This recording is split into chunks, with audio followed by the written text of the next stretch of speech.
Hello students, today we will be discussing about mechanism of urine formation. Beta, this is also called as mechanical aspect of excretion और physiology of excretion. बेटा इससे पहले हमने क्या पढ़ा था?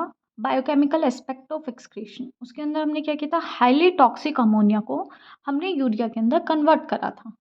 अब हम मैकेनिकल एस्पेक्ट में क्या करेंगे, हम उस यूरिया को बॉडी से एक्सपेल आउट करेंगे और वो एक्सपेल आउट होने की प्रोसेस में ही आपका यूरिन भी बनता है. इसीलिए हमने इसको प्रोसेस ऑफ यूरिन फॉर्मेशन भी कहा है, या फिर हमने इसको ये इसके अंदर हमारा नेफ्रॉन वगैरह इन्वॉल्व होते हैं, इसीलिए हमने इसको फिजियोलॉजी ऑफ एक्सक्रीशन भी कहा है. बेटा इस प्रोसेस में बेसिकली ना 3 स्टेप्स होते हैं: अल्ट्रा फिल्ट्रेशन और glomerulus filtration, second is tubular reabsorption and number 3 is tubular secretion. अभी हम इन तीनों को वन बाय वन डिटेल में पढ़ेंगे. ठीक है, सबसे पहले हम स्टार्ट करते हैं बेटा ultra filtration. Ultra filtration filter हो रहा है बहुत ही माइक्रो लेवल पे, बहुत ही छोटे लेवल पे, इसीलिए हम इसको बोलते हैं अल्ट्रा फिल्ट्रेशन. ठीक है, ये एक पैसिव प्रोसेस है. पैसिव प्रोसेस का मतलब है बेटा इसके अंदर कोई भी एनर्जी का इन्वॉल्वमेंट नहीं है, इसमें एटीपी की रिक्वायरमेंट नहीं होती. ये प्रेशर डिफरेंस की वजह से होता है. ठीक है, मान लो तुमने चाय छानी है ना, तो उस ऊपर से तुम हाई प्रेशर से डालते हो छलनी के ऊपर, तो आपकी चाय छन छन के आती है और आपकी छलनी के ऊपर जितना भी आपका चाय पत्ती होती है या फिर तुलसी होती है, अदरक होती है, वो बड़े बड़े रेसिड्यूज आ जाते हैं, है ना. सेम वे यहाँ पे भी प्रेशर डिफरेंस हम लगाएंगे, जिसकी वजह से जो बड़े रेसिड्यूज हैं वो ब्लड के अंदर ही रह जाते हैं और जो छोटे छोटे पार्टिकल्स होते हैं वो आपके नेफ्रॉन के अंदर आ जाते हैं और बॉडी से निकल जाते हैं. ठीक है, तो it is a passive process, इसके अंदर एनर्जी की इन्वॉल्वमेंट नहीं हो रही. बेटा ये बेसिकली आपका नेफ्रॉन का आगे का पार्ट है, इंटीरियर पार्ट है. इसके अंदर जो ये सी शेप्ड है, this is called as Bowman's capsule. जो ये कैपिलरीज है, this is called as glomerulus. जो ब्लड लेकर आ रहा है, this is called as afferent arteriole. ठीक है, आर्टेरियोल क्यों? आर्टरी जब छोटे स्प्लिट होकर और छोटी बन जाती है ना, उसको हम आर्टेरियोल बोलते हैं, और जो ब्लड लेकर जा रहा है उसको हम बोलते हैं एफरेंट आर्टेरियोल. ठीक है, तो बेटा बेसिकली क्या होता है, जो ये यहाँ पे जो ये मेम्ब्रेन बन रही है ना, इसको हम बोलते हैं ग्लोमेरुलस फिल्टरिंग मेम्ब्रेन. ठीक है, ये बेसिकली 3 लेयर्स की बनी होती है. सबसे पहले बेटा ये ग्लोमेरुलस जो ये कैपिलरीज में स्प्लिट हुआ था ना, इसकी जो मेम्ब्रेन होती है बेटा ये एंडोथेलियम की होती है. ठीक है, जिसको हम फिनेस्ट्री भी बोलते हैं. तो सबसे फर्स्ट इज फिनेस्ट्री. उसके बाद वो फिल्टर होके आता है बेटा आपके ये स्लिट पोल्स के अंदर. ठीक है, जो बोमिन कैप्सूल के अंदर छोटे छोटे पोल्स होते हैं उसको हम बोलते हैं स्लिट पोल्स के अंदर वो आ जाते हैं. और इनका साइज 80 एंगस्ट्रॉम होता है. जैसे छलनी का एक साइज होता है ना, छलनी के अंदर जो जाली सी होती है, वैसे ही ये भी एक छलनी सी है, और इस जाली का जो साइज है इसके अंदर एक एक स्क्वायर 80 एंगस्ट्रॉम का होता है. उसके बाद लास्ट में आती है बेटा आपकी बेसमेंट मेम्ब्रेन. बेसमेंट मेम्ब्रेन प्रोटोग्लाइकन्स की बनी होती है और नेगेटिवली चार्ज्ड होती है. ठीक है, तो ये आपकी एक मेम्ब्रेन है जिसकी वजह से यहाँ से जो भी फिल्टर होगा वो इन 3 लेयर्स को क्रॉस करते हुए आपके बोमेन कैप्सूल के अंदर चला जाता है और आगे की प्रोसेस होती है. अब अल्ट्रा फिल्ट्रेशन में बेटा जो प्रिंसिपल यूज होता है ना, उसको हम बोलते हैं स्टार्लिंग्स हाइपोथेसिस. ठीक है, स्टार्लिंग हाइपोथेसिस कहती है कभी भी कोई भी बॉडी फ्लूइड ब्लड कैपिलरीज से एक्स्ट्रा वेस्कुलर कंपार्टमेंट में जाता है, तो वो उसका वो एक आउटवर्ड मूवमेंट डायरेक्टेड प्रेशर की वजह से जाता है. ठीक है, और वो आउटवर्ड डायरेक्टेड प्रेशर इक्वल होता है बेटा difference between BP and osmotic pressure के. ठीक है, बेसिकली ये क्या कर स्टार्लिंग्स हाइपोथेसिस क्या कह रही है बेटा, ये है आपका ब्लड, है ना, ब्लड कैपिलरीज से कभी भी एक्स्ट्रा वेस्कुलर कंपार्टमेंट, ये है आपकी एक्स्ट्रा वेस्कुलर कंपार्टमेंट. ठीक है, ब्लड के अलावा जो बाहर की कंपार्टमेंट होती हैं उनको एक्स्ट्रा वेस्कुलर कंपार्टमेंट्स कहते हैं. ठीक है, तो आपकी ब्लड कैपिलरी से एक्स्ट्रा वेस्कुलर कंपार्टमेंट के अंदर कभी भी कोई फ्लूइड बाहर की साइड मूव कर रहा होता है ना, तो वो प्रेशर इक्वल होता है आपके बीपी माइनस ऑस्मोटिक प्रेशर की. ठीक है, ये आपकी स्टार्लिंग हाइपोथेसिस. बेटा अब बात आती है कि ये फिल्ट्रेशन कैसे हो रहा है, क्या हो रहा है. तो बेटा जो ये फिल्ट्रेशन होता है ना, जो ये प्रेशर डिफरेंस आता है उस वजह से होता है कि एफरेंट आर्टेरियोल का डायमीटर है ज़्यादा, इफरेंट आर्टेरियल का प्रेशर डायमीटर है कम, जिसकी वजह से हाई प्रेशर ग्लोमेरुलस में हो जाता है, और उस प्रेशर को हम बोलते हैं बेटा हाइड्रोस्टैटिक प्रेशर. और हाइड्रोस्टैटिक प्रेशर फेवर करता है कि फिल्ट्रेशन हो which is equal to 60 mmHg। एक हेल्दी एडल्ट के अंदर हाइड्रोस्टैटिक प्रेशर 60 mmHg होता है। लेकिन अब ये pressure is resisted by 3 forces, कि 3 फोर्सेस इस फिल्ट्रेशन को रोकने की कोशिश करती है। सबसे पहले है ऑस्मोटिक प्रेशर। बेटा अब आपके जो भी प्रोटीन्स होते हैं ना ब्लड के अंदर, जो भी कॉलोइडल पार्टिकल्स होते हैं ना, जैसे एल्ब्यूमिन, ठीक है, ग्लोब्यूलिन, वो रेजिस्ट करते हैं कि फिल्ट्रेशन ना हो। मान लो यहाँ पे ना 100 छोटे छोटे छलनी है, ठीक है। अब ब्लड के अंदर ही ऐसे कोलोइडल पार्टिकल्स होंगे जो उस पोर्स को क्लॉग कर देंगे, बंद कर देंगे और फिल्ट्रेशन को नहीं होने देंगे, ठीक है। सेम, और अगर आप किडनी के केस में इसको देखते हो तो इसको बोलते हैं बेटा osmotic pressure which is created by the albumins और प्रोटीन्स इन द ब्लड, और ये होता है बेटा 30 mmHg, ठीक है। दूसरा है बेटा हाइड्रोस्टैटिक प्रेशर। जो आपकी ट्यूब्यूल्स होती है ना बेटा, जैसे आपका ये, मैं एक रफ डायग्राम ड्रॉ कर रही हूँ, ये है आपका नेफ्रॉन, ठीक है। ये नेफ्रॉन बना आपका। अब बेटा इनको हम, जो ये ट्यूब्यूल्स है ना, इनको हम बोलते हैं रेनल ट्यूब्यूल्स। अब इसके अंदर पानी है ना, ये भी रेजिस्ट करता है, ये बैकवर्ड थोड़ा सा ना पुश कर रहा होता है कि ये आपका फिल्ट्रेशन की प्रोसेस ना हो, ठीक है। इसको हम बोलते हैं hydrostatic pressure due to capillaries, that is PC, और ये होता है 10 mmHg। तीसरा होता है बेटा, अब इन ट्यूब्यूल्स के बाहर भी एक्स्ट्रा फ्लूइड है जिसको हम इंटरस्टिशियल फ्लूइड भी बोलते हैं, ठीक है। ये भी रेजिस्ट कर रहा होता है कि ये फिल्ट्रेशन ना हो, and which is equal to 10 mmHg, और इस प्रेशर को हम बोलते हैं hydrostatic pressure due to intestinal fluid, ठीक है। तो बेसिकली आपका क्या होता है, ये तीनों जो आपका इसके अंदर प्रोटीन्स है ब्लड कैपिलरीज के अंदर, जो इसके अंदर फ्लूइड है, जो इसके आसपास के एरिया में फ्लूइड है, ये तीनों रेजिस्ट कर रहे हैं, ठीक है। तो जिसकी वजह से बेटा इन तीन ये हुए आपका जो नेट फिल्ट्रेट प्रेशर है GFP, that is glomerulus filtrate pressure, वो कितने के इक्वल हो जाता है, हाइड्रोस्टैटिक प्रेशर फेवर कर रहा है विच इज 60 mmHg, तो ये तीनों रेजिस्ट करेंगे, यानी 30 + 10 + 10, ये तीनों मिलके रेजिस्ट कर रहे हैं, इसलिए हमने माइनस कर दिया। तो नेट जो आपका GFP ग्लोमेरुलस फिल्ट्रेट प्रेशर बनता है, इट इज़ 10 mmHg, ठीक है। अब हम ये पढ़ते हैं बेटा, ऐसे कौन कौन से फैक्टर्स होते हैं जो अल्ट्रा फिल्ट्रेशन को अफेक्ट करते हैं। सबसे पहले इसके अंदर जो भी फैक्टर आपका ये फिल्ट्रेट प्रेशर को अफेक्ट करेगा ना, जो आपके ग्लोमेरुलस से जिस रेट पे फिल्ट्रेशन हो रही है, वो अल्ट्रा फिल्ट्रेशन को करेगा इफेक्ट। सेम वे जो भी जो आपकी मेम्ब्रेन थी जिससे फिल्ट्रेशन हो रहा था, that is glomerulus filtering membrane, इसको जो भी इफेक्ट करेगा वो अगेन अल्ट्रा फिल्ट्रेशन को अफेक्ट करेगा, ठीक है। थर्ड है बेटा एक ट्यूबुलो ग्लोमेरुलस फीडबैक मैकेनिज्म। इसमें क्या होता है, जैसे जैसे ग्लोमेरुलस फिल्ट्रेशन रेट इंक्रीज होता है ना, क्लोराइड का आयंस का कंसंट्रेशन भी इंक्रीज हो जाता है, जिसकी वजह से आपकी एफरेंट आर्टेरियोल्स हैं ये कंस्ट्रिक्ट कर जाती हैं, और जिसकी वजह से आपका अल्ट्रा फिल्ट्रेशन रिड्यूस हो जाता है, ठीक है। जैसे कि मान लो आपका ये आपकी फिल्ट्रेशन की प्रोसेस बहुत फास्ट होने लग रही थी, ठीक है, जिसकी वजह से यहाँ पे क्लोरीन का अमाउंट इंक्रीज हो गया। उसने क्या किया, इस वाली आर्टरी को ना कंस्ट्रिक्ट कर दिया, इसको सिकुड़ा दिया, जिसकी वजह से कम ब्लड आ रहा है, कम ब्लड आ रहा है तो कम फिल्टर हो रहा है, और आपकी GFR आपकी ग्लोमेरुलस फिल्ट्रेशन रेट या अल्ट्रा फिल्ट्रेशन आपका कम हो जाता है, ठीक है। नेक्स्ट है sympathetic stimulations.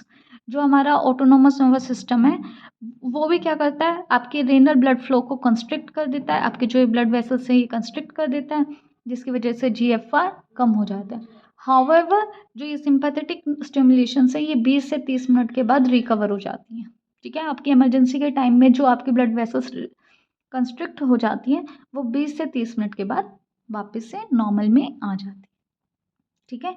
So this were the 4 factors जो अल्ट्रा फिल्ट्रेशन के रेट को कंट्रोल करती हैं, ठीक है। This was about the ultra filtration या फिर ग्लोमेरुलस फिल्ट्रेशन। अब हम करेंगे बेटा सेलेक्टिव रीएब्जॉर्प्शन। इस सेलेक्टिव रीएब्जॉर्प्शन सेकेंड स्टेप है। इसके अंदर क्या होता है, जो आपके टिब्यूल्स से जो भी चीज़ फिल्टर होकर अब आपके टिब्यूल्स में आ गई, ठीक है। अब उसमें से ऐसा भी हो सकता है बहुत सारी यूजफुल चीज़ें ऐसी होगी जो छन गई हो, अब आप वापस से उसको कंजर्व करोगे, वापस से उसको अपनी बॉडी के अंदर लोगे, ठीक है। तो सेलेक्टिव रीएब्जॉर्प्शन, एब्जॉर्प्शन एक बार आपके इंटेस्टाइन में हो चुकी थी, ठीक है। अब आप जो चीज़ आपकी छन के यूजफुल चीज़ें आ गई हैं उसको आप वापस से री कर रहे हो, इसीलिए इसको हम बोलते हैं सेलेक्टिव रीएब्जॉर्प्शन, ठीक है। इसके अंदर useful substances are reabsorb from the nephric filtrate in blood capillaries. अब इसका एडवांटेज क्या होता है या फिर इसकी यूजफुलनेस क्या होती है, ये बॉडी के अंदर ना होम्योस्टेसिस को मेंटेन करता है। जो ब्लड का वॉल्यूम है, पीएच है, कंपोजिशन है, इलेक्ट्रोलाइट है, ऑस्मोटिक प्रेशर है, इन सबको बैलेंस करता है, इन सबको मेंटेन करके रखता है, ठीक है। इस प्रोसेस के अंदर ना approximately 99% of water, 100% of glucose, amino acid, ions जैसे कि आपका sodium, chlorine, urea, uric acid, ये सारे रीएब्सॉर्ब हो जाते हैं, ठीक है। इसके अंदर बेटा अभी रीएब्जॉर्प्शन की प्रोसेस कैसे होती है, अगेन ये एक ना प्रेशर का खेल है, ठीक है। सबसे पहले आपके जो ट्यूब्यूल्स में पेरिट्यूबुलर कैपिलरी प्रेशर होता है ये +13 mmHg होता है। जो आपके छोटे छोटे प्रोटीन्स होते हैं वो जो प्रेशर एग्जर्ट कर होते हैं इट इज़ -32 mmHg। आपके जो ट्यूब्यूल्स है उसके आसपास जो फ्लूइड है वो प्रेशर एग्जर्ट करता है +6 mmHg। और जो आपका ऑस्मोटिक जो ये फ्लूइड्स हैं उसके अंदर जो प्रेशर है इट इज़ -15 mmHg। तो आपका माइनस का मतलब है वो रिपेल कर रहा है, प्लस का मतलब वो फेवर कर रहा है, जिसकी वजह से जो नेट आपका रीएब्जॉर्प्शन प्रेशर बनता है इट इज़ -10 mmHg और रीएब्जॉर्प्शन की प्रोसेस हो जाती है, ठीक है। तो आप सिंपली इसको ऐसे भी याद कर सकते हो, जो नेट रीएब्जॉर्प्शन प्रेशर है हमारे ट्यूब्यूल्स के अंदर इट इज़ -10 mmHg। अब हम सब्सटेंसेस की बात करें बेटा, ये सब्सटेंसेस 3 कैटेगरी में हमने डिवाइड किया है कि कौन किस स्पीड से रीअब्सॉर्ब हो जाता है। जो फटाफट 100% रीअब्सॉर्ब हो जाते हैं, जिसमें एनर्जी बहुत ही कम रिक्वायर्ड होती है, या फिर हम ये बोल सकते हैं कि एनर्जी चाहिए ही नहीं, पैसिव ट्रांसपोर्ट से जो ट्रांसपोर्ट हो जाते हैं वो आते हैं बेटा आपके हाई थ्रेशोल्ड सब्सटेंसेस में, ठीक है। जैसे आपका glucose, amino acids, water, vitamin C, sodium ions, ये सारे इसके अंदर आ जाते हैं कि ये फटाफट से रीअब्सॉर्ब हो जाते हैं। और जो बहुत स्लो स्पीड से, जिनको प्रॉपर चैनल्स चाहिए ट्रांसपोर्ट होने के लिए, कैरियर प्रोटीन्स चाहिए, उनको कहते हैं बेटा लो थ्रेशोल्ड सब्सटेंसेस, जैसे यूरिया, यूरिक एसिड, ठीक है। और जो बिल्कुल ट्रांसपोर्ट होते ही नहीं रीअब्जॉर्प्शन की प्रोसेस में, उनको हम रखते हैं नॉन थ्रेशोल्ड सब्सटेंसेस में, जैसे क्रिएटिनिन, हिप्यूरिक एसिड, ये सब्सटेंसेस आते हैं। अब हम ना डिफरेंट डिफरेंट ट्यूब्यूल्स के अंदर देखेंगे कि क्या क्या रीअब्जॉर्ब हो रहा है, ठीक है। बेटा आपको अगर नेफ्रॉन का डायग्राम फिर से मैं रफ ड्रॉ करके दिखाऊं तो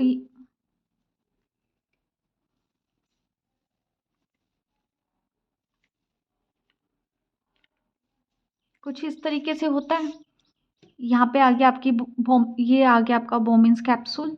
उसके बाद जो ये इनफोल्डिंग होती है इसको हम बोलते हैं बेटा पीसीटी, इस पार्ट को हम बोलते हैं पीसीटी, ठीक है। उसके बाद इनको बोलते हैं हम ascending and descending loop of Henle. उसके बाद यहाँ पे जो पार्ट आता है it is called as DCT, and finally ये होती है आपकी कलेक्टिंग टिब्यूल्स। कुछ कुछ याद आया कि आपका ये PCT, loop of Henley, DCT and collecting tubules, finally यहाँ से यूरिन जो बनता है वो आपकी बॉडी से एक्सक्रीट होता है। अब जो ये रीएब्जॉर्प्शन के प्रोसेस है ना बेटा, पीसीटी की अलग परमेबिलिटी है, लूप ऑफ हेनले की अलग परमेबिलिटी है, डीसीटी की अलग है, और कलेक्टिंग टिब्यूल्स की अलग है, ठीक है। अब कौन से पार्ट में क्या ज़्यादा रीएब्जॉर्ब हो रहा है और किस प्रोसेस से रीएब्जॉर्ब हो रहा है उसको हम स्टडी करेंगे। तो सबसे पहले बेटा मैंने एक ना सेल का डायग्राम ड्रॉ किया, ठीक है। हम सबसे पहले पीसीटी की एक सेल उठा रहे हैं, ये ट्यूब्यूलर ल्यूमेन है, यानी ट्यूब का ल्यूमेन है, ये सेल है, और ये इंटरस्टिशियल फ्लूइड है, ठीक है। तो सबसे पहले हम सोडियम की बात करें बेटा, सोडियम 3 प्रोसेस से ट्रांसपोर्ट हो सकता है। सबसे पहली बात, वो सिंपल डिफ्यूजन से चला जाता है into your interstitial fluid, number 1। Number 2, वो क्या एज अ सिम्पोर्ट ट्रांसपोर्ट हो जाता है विद ग्लूकोज, अमाइनो एसिड, या फिर HCO3 आयंस। और तीसरा मेथड है बेटा, वो एज अ एंटीपोर्ट ट्रांसपोर्ट हो जाता है with the H positive ions, कि एक Na पॉजिटिव इधर जा रहा है और H पॉजिटिव इधर आ रहा है, जिसकी वजह से नेट जो चार्ज का डिफरेंस होता है वो 0 हो जाता है, ठीक है। नंबर 4, वो क्लोराइड ड्राइवन मैकेनिज्म्स यानी क्लोरीन आयंस जो होते हैं उनके साथ भी ट्रांसपोर्ट हो जाते हैं। ठीक है, यानी जो आपका सोडियम है इसका transport number 1 diffusion, number 2 symport with glucose amino acids HCO3 negative, antiport with H positive ions या फिर क्लोरीन ड्रिवन मैकेनिज्म से होता है। ठीक है, अब सोडियम के बाद बेटा ग्लूकोज सिंपल आपका सिम्पोर्ट के थ्रू ट्रांसपोर्ट हो गया, अमीनो एसिड्स सिम्पोर्ट के थ्रू ट्रांसपोर्ट हो गए, HCO3 नेगेटिव आपके सिम्पोर्ट के थ्रू ट्रांसपोर्ट हो गए। ठीक है, दूसरा बेटा आपका loop of Henley. Loop of Henley से कैसे रीअब्जॉर्प्शन होता है वो हम काउंटर करंट मैकेनिज्म के अंदर डिटेल में आगे जाके पढ़ेंगे। ठीक है, तीसरा है बेटा डीसीटी। अब डीसीटी के अंदर बेटा बेसिकली ना दो चीज़ों का रीअब्जॉर्प्शन हो रहा होता है, एक तो सोडियम आइंस का और दूसरा HCO3 नेगेटिव का। ठीक है, सोडियम आइंस क्या करते हैं, सोडियम आइंस बेटा सोडियम पोटेशियम ATPase चैनल के थ्रू ट्रांसपोर्ट होते हैं। ठीक है, सोडियम क्या करता है, सिंपल सेल के अंदर मूव कर जाता है, जहाँ पर उसका एक्सचेंज होता है into the peritubular space. 3 sodium बाहर जाएंगे, 2 पोटेशियम अंदर आएंगे और इसके अंदर ATP का मॉलिक्यूल एक स्प्लिट हो जाएगा। ठीक है, तो जो सोडियम का ट्रांसपोर्ट हो रहा है वो सोडियम पोटेशियम ATPase चैनल से हो रहा है। दूसरा जो ट्रांसपोर्ट होता है बेटा उसके HCO3 नेगेटिव आइंस का। ये HCO3 नेगेटिव आइंस क्या होते हैं, NaHCO3 है, ये स्प्लिट हो जाएगा Na positive plus HCO3 negative में। अब ये HCO3 नेगेटिव हाइड्रोनियम आइंस जो आपके सेल के अंदर और आपके ल्यूमेन के अंदर बहुत ज़्यादा होते हैं वो उसको H2CO3 में कन्वर्ट कर देंगे। ठीक है, तो ये अब नंबर 1 आपका ये H2CO3 बन गया, आपका सोडियम क्या होगा, सिंपल डिफ्यूजन से आपका पेरिट्यूबुलर स्पेस में आ जाएगा। ठीक है, उसके अलावा ये H2CO3 आपके सेल के अंदर मूव करता है, वहाँ पे ये अगेन स्प्लिट हो जाता है HCO3 नेगेटिव में और ये फिर आपके पेरिट्यूबुलर स्पेस में आ जाएंगे। ठीक है, तो आपका सिंपली अगर हम इसको ऐसे भी देख सकते हैं, NaHCO3 है, Na positive plus HCO3 negative में कन्वर्ट हो जा रहा है, Na तो सीधा चला जा रहा है अपना डिफ्यूजन से। ठीक है, अब आपका HCO3 नेगेटिव चला गया, बचा जो कि अभी लो परमेबिलिटी का है, तो ये H पॉजिटिव के साथ कंबाइन होगा, H2CO3 में कन्वर्ट हो जाएगा। अब ये H2CO3 इधर मूव करेगा सेल के अंदर, अगेन टूट जाएगा और आपका HCO3 नेगेटिव बाहर चला जाएगा। ठीक है, उसके बाद फाइनली आती है बेटा आपकी कलेक्टिंग टिब्यूल्स। ठीक है, यहाँ पे जो भी बचा कुचा, वैसे तो रीअब्जॉर्प्शन बहुत कम होता है, लेकिन बचा कुचा जो भी आपका थोड़ा बहुत ग्लूकोज सोडियम अमीनो एसिड्स आपके Na पॉजिटिव कुछ भी बच गया वो एक्टिवली ट्रांसपोर्ट हो जाता है, लेकिन विदाउट एनी आइंस, बिना किसी आइंस के, किसी इम्पोर्ट नहीं हो रहा, यहाँ पे एंटीपोर्ट नहीं हो रहा, सिंपल एनर्जी लगेगी और वो वहाँ से ट्रांसपोर्ट हो जाएगा। ठीक है, this was about tubular reabsorption. अब हम फाइनल स्टेप की तरफ बढ़ते हैं, दैट इज ट्यूबुलर सिक्रेशन। इसमें क्या होता है कि ट्यूब्यूल्स में कुछ कुछ वेस्ट मटेरियल जो हमारे इंटरस्टिशियल फ्लूइड में है वो वापस आ जाता है और हमारी बॉडी से रिमूव हो जाएगा। जैसे कि आपका ना मैंने नेफ्रोज बनाया था रफ, अब क्या होगा यहाँ पे ना कुछ कुछ यूरिया यूरिक एसिड ये बच गया। ठीक है, अब ये यहाँ से इन ट्यूब्यूल्स के अंदर चला जाएगा और आपकी बॉडी से निकल जाएगा। ठीक है, इस प्रोसेस को हम बोलते हैं ट्यूबुलर सिक्रेशन। अगर हम इसको डिफाइन करें कि इसमें क्या होता है, पेरिट्यूबुलर कैपिलरी से नेफ्रिक फिल्ट्रेट में चीज़ें मूव करती हैं। Again it is an active process. ठीक है, ये स्पेशली डीसीटी में होती है, थोड़ी बहुत ये कलेक्टिंग ट्यूब्यूल्स में भी हो जाती हैं। ठीक है, जैसे कि यूरिक एसिड, क्रिएटिनिन, हिप्यूरिक एसिड या फिर कुछ कुछ ड्रग्स जैसे पेंसिलिन, ये सारे मूव कर हमारे ट्यूब्यूल्स में आ जाते हैं इंटरस्टिशियल फ्लूइड से और हमारी बॉडी से रिमूव हो जाते हैं। ठीक है, इसका एडवांटेज है कि ये हमारी बॉडी से अनवांटेड वेस्टेज बॉडी से रिमूव हो जाते हैं, जिसकी वजह से बॉडी का पीएच मेंटेन रहता है। ठीक है, अब कौन कौन से डक्ट्स के अंदर कौन कौन सा पार्ट कैसे निकलेगा उसको हम डिटेल में पढ़ते हैं। पीसीटी में क्या होता है बेटा, क्रिएटिनिन, हिप्यूरिक एसिड और H positive ions actively body से रिमूव हो जाते हैं। उसके अलावा अमोनिया और ड्रग्स अगर बॉडी के अंदर थोड़ा बहुत भी हो वो डिफ्यूजन के थ्रू ट्यूब्यूल्स में आ जाते हैं। नेक्स्ट लूप ऑफ हेनले में क्लोरीन और यूरिया डिफ्यूजन के थ्रू आ जाते हैं, ट्यूब्यूल्स के अंदर आ जाते हैं। और डीसीटी में क्या होता है बेटा, के पॉजिटिव और H positive ions active transport के थ्रू आपके पेरिट्यूबुलर कैपिलरी से नेफ्रिक फिल्ट्रेट के अंदर आ जाते हैं। ठीक है, जिसकी वजह से आपका जितना भी वेस्ट मटेरियल है वो बॉडी से रिमूव हो जाता है। ठीक है, so this was about the mechanism of urine formation. या फिर physiology of excretion. I hope आपको समझ में आया होगा। Still if you are having any doubt you can comment in the comment section. Keep watching. Thank you.